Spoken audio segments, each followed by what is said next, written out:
ተነስተልኝ የዘ ሲክሬት ኢንስቲትዩት ቤተሰቦች በዛሬው ትምህርታችን የግሬድ 11 ሂስትሪ ዩኒት 9 ፓርት 6 ላይ ቆይታ ይኖረናል። የጀመርነው የፈረንሳይ አብዮት ቀጣይ ክፍል ላይ የምናገር ይሆናል። እንግዲህ አብዮቱ በእንደዚህ አይነት ሁኔታ ተጀምሮ ቀጥሏል። እንዳየነው የመጀመሪያው የፍሬንች ሪቮሉሽን የመጀመሪያው ክፍል ዘ ናሽናል አሴምብሊ እንደሚባል ተናግረናል። የመጀመሪያው ፌዝ ምንድናቸው? በዚህ በናሽናል አሴምብሊ ዘመን የተደረጉ ሜጀር ሪፎርሞች ዋና ዋና ሪፎርሞች ምን ነበሩ የሚለውን እንመለከታለን። ኪ ቼንጅስ የመጀመሪያው በዚህ ዘመን የተደረገው አንዱ አቦሊሽድ ጊልድስ ኤንድ ሌበር ዩኒየንስ። እንግዲህ ከዚህ በፊት በነበሩን በሌሎች ትምህርቶች እንደተናገርነው ጊልድስ ማለት ማህበር ነው። የተለያዩ አሁን የሰራተኛ ማህበር፣ የሸማኔዎች ማህበር ሊሆን ይችላል። በተለያየ መልኩ የተደራጁ የሙያ ማህበራት ማለት ነው። እና እነዚህን ጊልድስ እና የተለያዩ ሌበር ዩኒየኖች አቦሊሽ እንዲሆን ተደርጓል፣ እንዲፈርስ ተደርጓል። ይሄ አንዱ ቼንጅ ነው፣ በናሽናል አሴምብሊ ወቅት የተደረገው ቼንጅ። ሌላው በዚህ ወቅት የተደረገው ሌላው ሪፎርም ምንድን ነበር?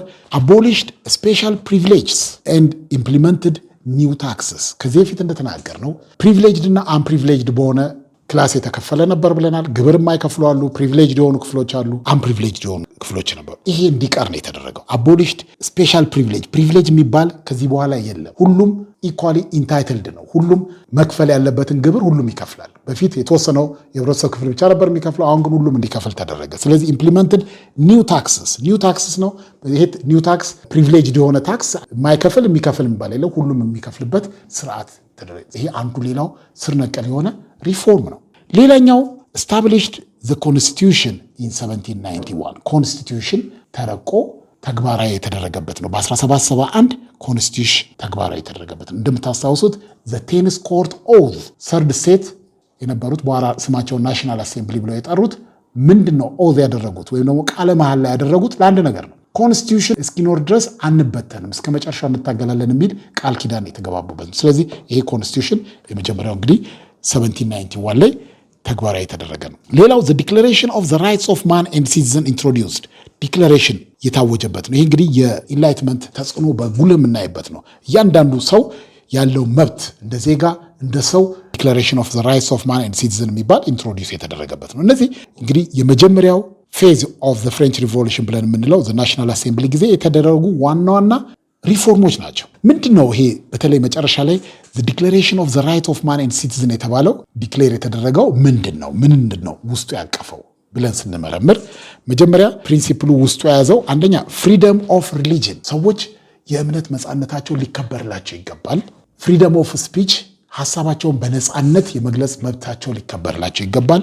ኤንድ ፍሪደም ኦፍ ዘ ፕሬስ፣ ይሄንን የያዘ ነው። ሁለተኛው ጋራንትድ ፕሮፐርቲ ራይትስ፣ ሰዎች ሀብት የማፍራት መብት እንዳላቸው ይደነግጋል። ሶስተኛው ኢት ኤምፋሳይዝድ ሊብሪቲ ኢኳሊቲ ኤንድ ፍራተርኒቲ የሚባሉ ሶስቱ ዋና ዋና የሰው ልጆች ሊሟሉላቸው የሚገባ ልክ አሜሪካን ሪቮሉሽን ላይ እንዳየን ሶስት ዋና ገዢ ሀሳቦች፣ ይሄም እነዚህ ሶስት ነገሮች ላይ ያጠነጠነ ነው። ሊብሪቲ አንደኛ ነፃነት ላይ የሰው ልጅ ነፃነት ያስፈልገዋል። የሰው ልጅ በኩልነት ሊታይ ይገባል። የሰው ልጅ ፍራተርኒቲ እኩልነትና ወንድማማችነት፣ እነዚህ ሶስቱ ሀሳቦች ገዢ ሀሳቦች ነበሩ። ኢንፈሳይዝ ተደርጎባቸው ነበር። ቀጥሎ ውመንስ ራይት ኢን ዘ ሪቮሉሽን ነው። የሴቶች በአብዮት ውስጥ የነበራቸው መብት ምን ይመስል ነበረ? ቅድም የጠቀስናት ኦሊምፐስ ዲ ጉርስ የምትታወቀው በአንድ ነገር ነው። ሺ አርጊውድ ፎር ኢኳል ራይትስ ፎር ውመን ኢን ሄር ዲክላሬሽን፣ በጽሁፏ በግልጽ አስቀምጣለች። የፈረንሳይ አብዮት ለወንዶቹ የሰጠውን መብት በሙሉ ለሴቶቹም ሊሰጣቸው ይገባል፣ ይሄ መረጋገጥ አለበት የሚል አቋሟን በግልጽ ያንጸባረቀችበት። እየቆየ ሲሄድ በኋላ ከተገደሉት ሰዎች አንዷ እሷ ነች። ሌላ ጃን ሮናልድ ኢንፍሉዌንስ ነው። ይሄ ምንድን ነው ኢንፍሉዌንስ ያደረገው? ፕሮሚነንት ኢን ዘ ውመንስ ራይትስ ሙቭመንት፣ እንደዚሁ ሌላ የሴቶች ሙቭመንት ላይ እንደዚሁ የበኩል አስተዋጽኦ ያደረገችበት ሌላዋ ታጋይ ነች። ሊሚትድ ጌንስ ውመን ጌንድ ሰም ራይትስ። የፈረንሳይ አብዮት አንዱ የሚታወቅበት ምንድነው? የተወሰኑ መብቶች ሴቶች አግኝተዋል። ነገር ግን ብዙ ክፍተቶች ግን ነበሩበት። በት ፕራይመሪሊ ቱ ዊክን ፊውዳሊዝምን ለማንኮታኮት እንጂ የሴቶች ከተወሰነ መብቶች ሪኮግናይዝ ከማድረግ ውጭ ብዙ የገፋ ነገር አልተደረገም። ቀጥሎ የምንመለከተው ሪፎርምስ ኦፍ ዘ ናሽናል አሴምብሊ እና ኢንድ ኦፍ ስፔሻል ፕሪቪሌጅ። ቅድም እንዳየነው ስፔሻል ፕሪቪሌጅ እንዲቆም ተደርጓል። በናሽናል አሴምብሊው ፈርስት ስቴት ሰከንድ ስቴት የሚባል የነበራቸው ፕሪቪሌጅ እንዲቀር ተደርጓል። ቸርች ሪፎርም ላይ ተደርጓል። የእምነት ነፃነት ተከብሯል ብለናል ቅድም።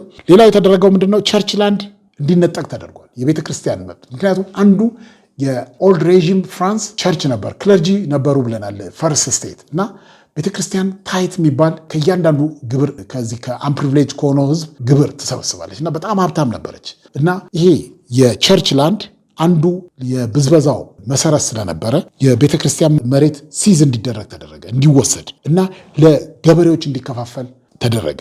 It was divided and sold to the peasants. ሌላው የተደረገው ምንድነው? Civil constitution of the clergy required election of church officials. Church officials በምርጫ እንዲሆን ተደረገ።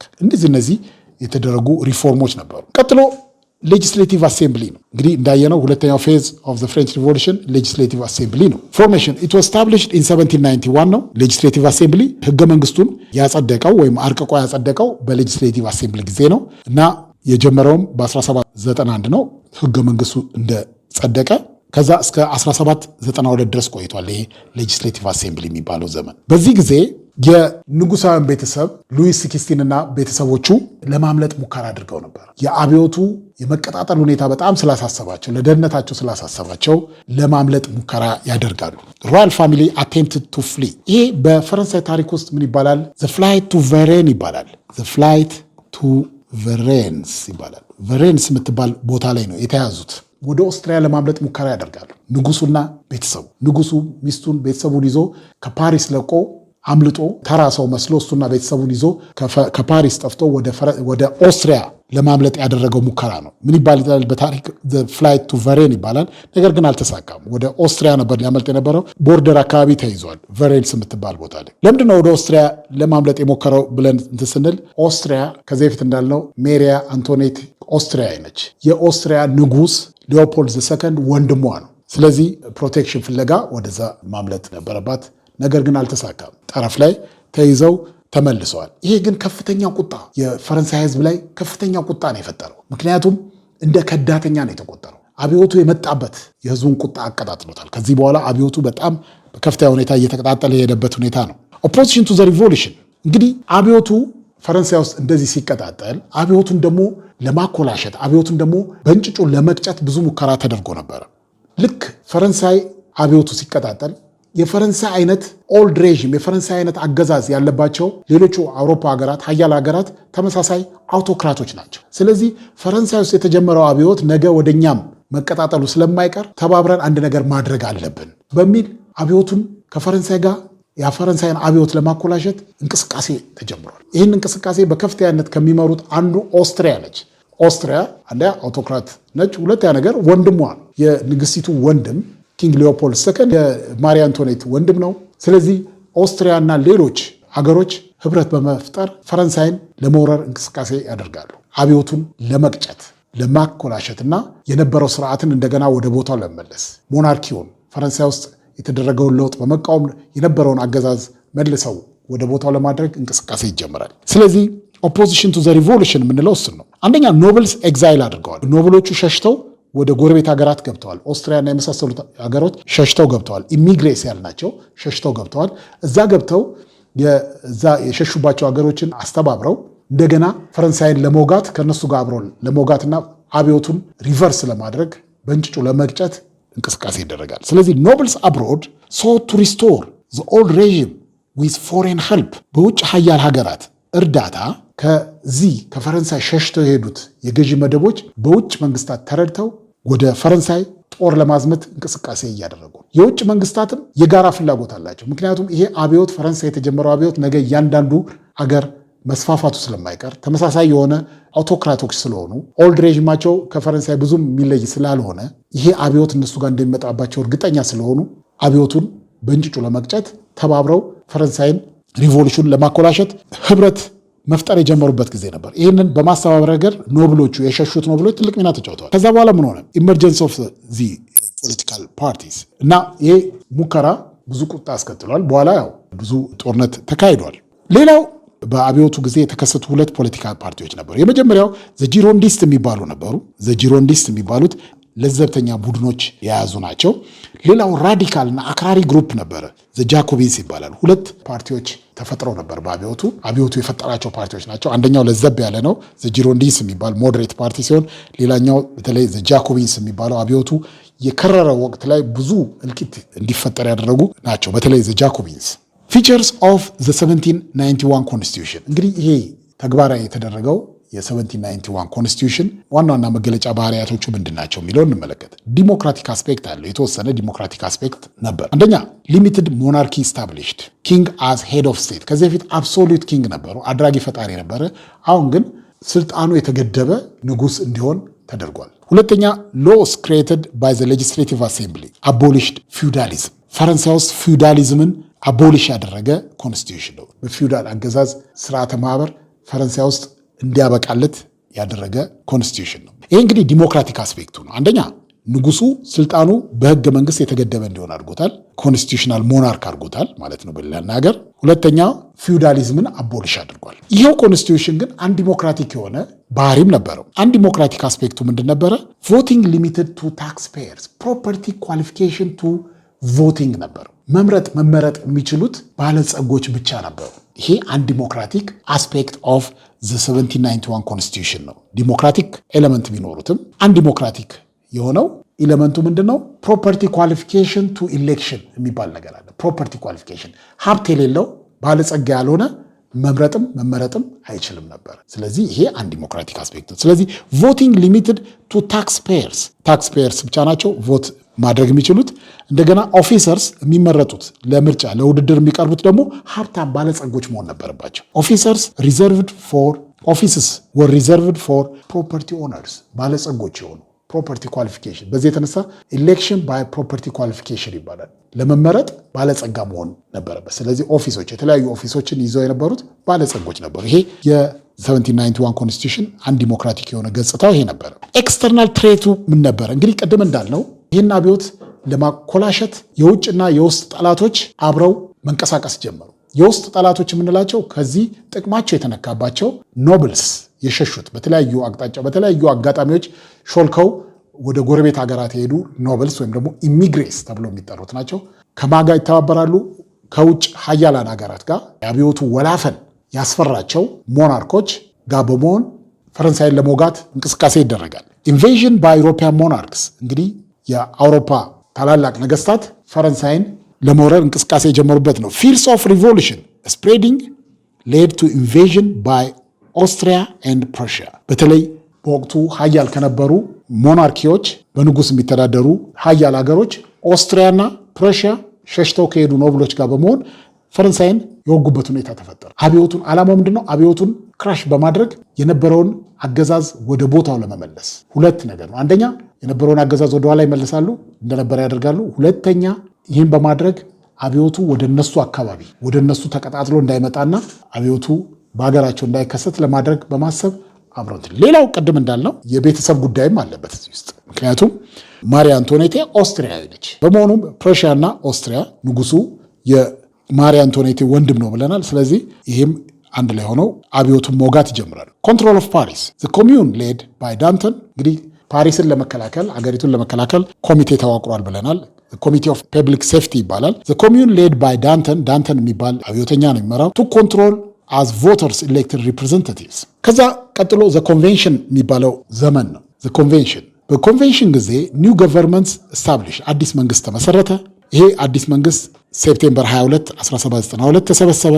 ከተሰበሰበ በኋላ ፕሮክሌምድ ዘ ፈርስት ፍሬንች ሪፐብሊክ ፈረንሳይን ሪፐብሊክ አወጀ። ይሄ ሪፐብሊክ ምን ተብሎ ይጠራል? በታሪክ ዘ ፈርስት ፍሬንች ሪፐብሊክ ይባላል። ሌላ ከዛ በኋላ የመጡ ሰከንድ ሰርድ የሚባል ፍሬንች ሪፐብሊክ አሉ እና ዘ ፈርስት ፍሬንች ሪፐብሊክን የተመሰረተው በዚህ በኮንቬንሽን ዘመን ነው። የተመሰረተውም ሴፕቴምበር 22 1792 ነው። ኢንተርናል ኤንድ ኤክስተርናል ቻሌንጅ ሪፐብሊኩ እንግዲህ የተመሰረተው ሪፐብሊክ ከውስጥም ከውጭም ፈተናዎች ይገጥሙታል። ፖለቲካል ፓርቲ ዲቪዥን ኤንድ ኤክስተርናል ኮሊሽን አጌንስት ፍራንስ። ሁለት ነው ኢንተርናልና ኤክስተርናል ቻሌንጅ የገጠመው። አንደኛ ኃይለኛ የፖለቲካ ሽኩቻ ይከሰት ጀመር። በጂሮንዲንስ እና በጃኮቢንስ መካከል ትልቅ ሽኩቻ ይፈጠራል። በዚህ የተነሳ ብዙ ደም አፋሳሽ የሆነ እርስ በርስ ጦርነት ይካሰታል። ሌላው ኤክስተርናል ቻሌንጁ ምንድነው? ቅድም እንዳልነው የውጭ ወራሪዎች አብዮቱን ለመቀልበስ ያደረጉት ወረራ ነው።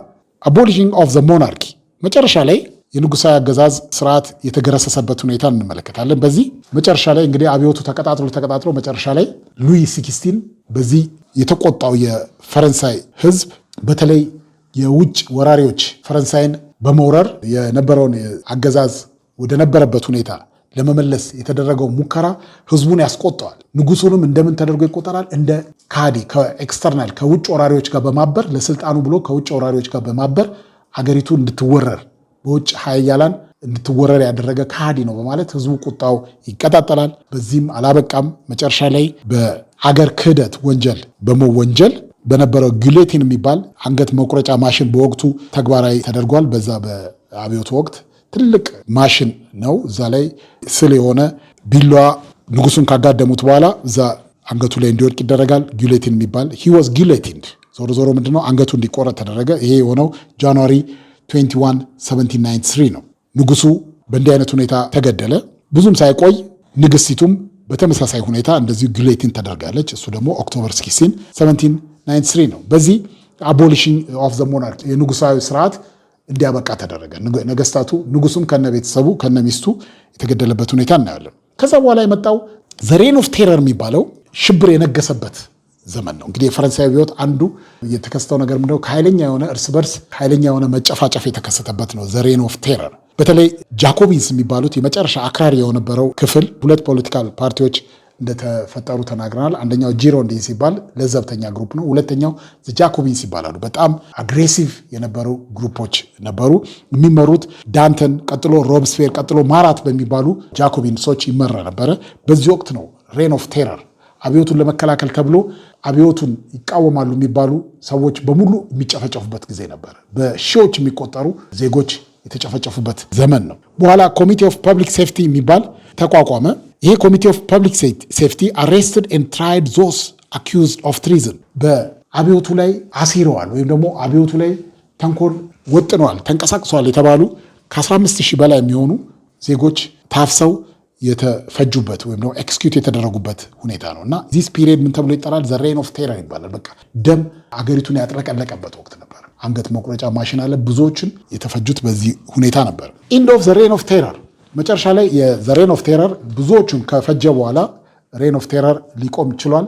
በዚህ በሬን ኦፍ ቴረር ዋናው ይህንን ህዝብ ይፈጅ የነበረው የጃኮቢንስ መሪ መጨረሻ ላይ እሱም እጣው አልቀረለትም። ሌሎቹን ይፈጅበት በነበረው በጊሎቲን እሱም አንገቱ ሊቆረጥ ችሏል እና አብዮት ልጇን ትበላለች የሚባለው አባባል ከዛን ጊዜ ጀምሮ የሚነገር ነው። መጨረሻ ላይ ዋነኛ የአብዮቱ አቀጣጣይ ተብሎ ይባል የነበረው ሮብስፌር መጨረሻ ላይ እሱም በጓደኞቹ ተክዶ እሱም ሌሎቹ እንዲቀምሱ ያደረጋቸውን ጊሎቲን እንዲቀምስ ተደርጓል እና ኦፖዚሽን ዊዚን ዘ ጃኮቢንስ እርስ በርስ የተፈጠረ ሽኩቻ ነበረ። ዳንተን ትራይ ቱ ኢንድ ዘ ኤክስኪዩሽንስ ኤንድ ኤክስኪዩትድ ፎር ትሪዝን እርስ በርሳቸው የተፋጁበት ነው። ሮብስፌር መጨረሻ ላይ ሮብስፌር የጃኮቢን መሪ ነው። ብሌምድ ፎር ቴረር ለዚህ ሁሉ እልቂት ምክንያቱ እሱ ነው ተብሎ መጨረሻ ላይ ጁላይ 28 1794 ራሱ ሮብስፌር የዚህ ዋነኛ መሪ የነበረው ራሱ ጊሎቲን ተደርጓል። ቀጥሎ የመጣው ዘመን ዘ ዳይሬክቶሪ የሚባለው ኤስታብሊሽመንት ኦፍ ዘ ዳይሬክቶሪ ገቨርንመንት ይሄ ክሪኤትድ ባይ ዘ ኮንስቲቱሽን ኦፍ ይር 3 ወይም ደግሞ 1795 ላይ የተፈጠረው ዳይሬክቶሪ የሚባለው ዘመን ነው። 5 ዳይሬክተርስ አፖይንትድ ባይ ዘ ሌጅስሌቸር በህግ አውጪው የተመረጡ 5 ዳይሬክተሮች ይኖሩታል። በዚህ ምክንያት ምን ተብሎ ይጠራል? ዘመኑ ዳይሬክቶሪ ተብሎ ይጠራል። ጂሮንዲስ ቨርሰስ ጃኮቢንስ ጂሮንዲስ ዲፊትድ ጃኮቢንስ ሊሚትድ ሰፍሬጅ ቱ ፕሮፐርቲ ኦነርስ ቅድም እንዳልነው ነው እና ሽኩቻው በእነዚህ መሃል እንዲቀጥሎ ነበር። ላስቲንግ ሪፎርም መጨረሻ ላይ ዘላቂ የነበረው ሪፎርም ምንድን ነበረ? በፈረንሳይ አብዮት ካስከተላቸው ለውጦች ዋና ዋናዎቹ ከዚህ እንደሚከተሉት ናቸው። ኪ ሪፎርምስ ኢንትሮዲውስ አንዱ ሜትሪክ ሲስተም የሚባል ዛሬ ሜዥርመንት ሴንቲሜትር ምናምን ብለው በሜዥርመንት አለ ሜትሪክ ሲስተም የሚባል ሜትሪክ ሲስተም ፈረንሳይ አዶፕት ያደረገችው በዚህ ወቅት ነው። ሜትሪክ ሲስተም ከዛ ፋይናል ብሎ ቱ ፊውዳሊዝም ያው ለአንዴና ለመጨረሻ ጊዜ እንዲጠፋ ተደርጓል። ሜትሪክ ሲስተም ኦፍ ሜዥርመንት ኢንትሮዲውስ ተደርጓል። ሌላው አቦሊሽንግ ኦፍ ፕሪሞግኒቲዩድ የሚባል አቦሊሽ ተደርጓል። የህግ አግባብ ነው ይሄ አቦሊሽ እንዲደረግ ተደርጓል። ኮምፕሬሄንሲቭ ሎ ክሬትድ ለሁሉም እኩል የሆነ የህግ ስርዓት ተፈጥሯል። ኢንድድ ዴት ኢምፕሪዝመንት ሰዎች በዕዳ ምክንያት ይታሰሩ የነበሩበትን ሁኔታ እንዲቀር አስደርጓል እና ስሌቨሪ ኢን ኮሎኒስ በፈረንሳይ ቅኝ ግዛት ውስጥ ስሌቨሪ ባርነት በፈረንሳይ ቅኝ ግዛቶች ውስጥ እንዲቀር ተደርጓል። ፐብሊክ ኤጁኬሽን መንግስት ስፖንሰር የሚያደርጋቸው ትምህርት ቤቶች ተቋቁሞ ትምህርት እንዲስፋፋ ተደርጓል። እነዚህ እንግዲህ ላስቲንግ ሪፎርምስ ናቸው። ናሽናሊዝም ኤንድ ኮንክሉዥን እንግዲህ ስትራግል ኦፍ ዘ ዳይሬክቶሪ በኋላ ግን ዳይሬክቶሪ ምንድነው? ኮረፕሽን ኤንድ ፑር አድሚኒስትሬሽን ሌድ ቱ ፐብሊክ ፍረስትሬሽን የዳይሬክተር የሚባለው አገዛዝ በእነዚህ በ5 ዳይሬክተሮች የሚመራው አገዛዝ የስልጣን መባለግ ነበረበት። ኮረፕሽን ይታይበት ነበረ፣ ፑር አድሚኒስትሬሽን። በዚህ የተነሳ ህዝቡ ተቃውሞን ይገልጽ ነበር። በኋላ ራይዝ ኦፍ ናሽናሊዝም ኢንክሪዝድ ናሽናል ፕራይድ ፊውልድ ባይ ሚሊተሪ ሰክሰስ ማርክድ ዘ ኤንድ ኦፍ ዘ ሪቮሉሽን። መጨረሻ ላይ የሪቮሉሽነሪ ፒሪየድ ቀስ እያለ እንዲያበቃ ሆኗል። ይህም የሆነበት ምክንያት መጨረሻ ላይ የናፖሊዮን በኋላ እንደምናየው ዘ ፔሪየድ ኦፍ ናፖሊዮን ሲመጣ ሪቮሉሽኑ ሀገሪቱ እንድትረጋጋና ከሪቮሉሽን ከዚህ ከአብዮት መንፈስ ወጥታ የተረጋጋ ስርዓት እንዲፈጠር አድርጓል። ስለዚህ ኢንክሪዝ ናሽናል ፕራይድ ፊውልድ ባይ ሚሊተሪ ሰክሰስ፣ ፈረንሳይ በተለያየ ቦታ ድል እየቀናት መጣ። ከዛ በኋላ ይሄ ሪቮሉሽኑ ዘመን ቀስ ብሎ እንዲሰክንና እንዲረጋጋ አድርጓል። በዚህ የዛሬውን ትምህርታችን እናጠናቃለን። ለነበረን ጊዜ አመሰግናለሁ።